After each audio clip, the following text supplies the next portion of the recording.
বিসর্জন দিয়েছে তোষণ তুষ্টিকরণের রাজনীতির বিরুদ্ধে। আজকের এই ভারতবর্ষের মাটিতে, এই বাংলার মাটি, এই বাংলার কৃতি সন্তান শ্যামাপ্রসাদ মুখোপাধ্যায়ের হাত ধরে যেখানে ভারতীয় জনতা পার্টি তৈরি হয়েছিল, তার মাটিতে গেরুয়া পতাকা উঠছে। এর থেকে গর্বের দিন আর কিছু হতে পারে না। মুখ্যমন্ত্রীকে যেভাবে দেখা গেল ইস্তফা না দিয়ে তিনি জোর করছেন, কিভাবে দেখছেন?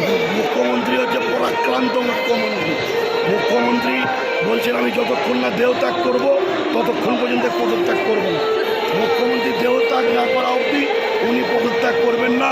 উনি ঘুমিয়ে ঘুমিয়ে স্বপ্ন দেখছেন যে আমি মুখ্যমন্ত্রী আছি, কিন্তু বাংলার মানুষ যে জনতা জনার্দন যে রায় দিয়েছে তাতে উনি রিজেক্ট হয়ে গেছেন।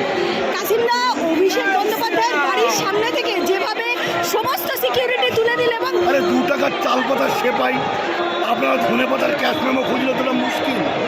ধনে পাতার ক্যাশ মেমো হয় যদি আপনি ধনে পাতার কাছে ক্যাশ মেমো চান। অভিষেক বন্দ্যোপাধ্যায় কে? একটা চোর, একটা ছেচর ছেলে, একটা চিটিংবাজ, একটা বাটপার। তাকে নিয়ে আপনারা বাংলার রাজনীতিকে নোংরা করছেন। অভিষেক বন্দ্যোপাধ্যায় কোন হুলুস, আরেকটা কোন বিষয় আন্দোলনের প্রেক্ষাপটে অভিষেক ব্যানার্জি তৈরি হয়েছে? একদম আপনারা এই নামটাই নিয়ে আসবেন না। আরেকটা বিষয়ে যাব, যেভাবে চন্দ্রদাকে মেরে ফেলা এই হলো। চন্দ্রদাকে খুন করেছে অভিষেক। আমি বলছি অন ক্যামেরা, চন্দ্রদাকে খুন করেছে অভিষেক এবং মমতা বন্দ্যোপাধ্যায়। মানে কোথাও আমাদের চন্দ্রদাকে এরা কেড়ে নিয়েছে। এদের ঠিকানা হবে এনকাউন্টার।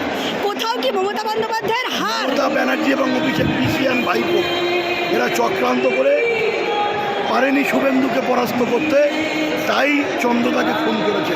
কি বলবেন রাজ্যবাসীর উদ্দেশ্যে আজকে যে ঐতিহাসিক দিন? আজকের সেই দিনের অপেক্ষায় ছিলাম, যে দিনের মূল স্লোগান হবে সবকা সাথ, সবকা বিশ্বাস আর সবকা সাথ।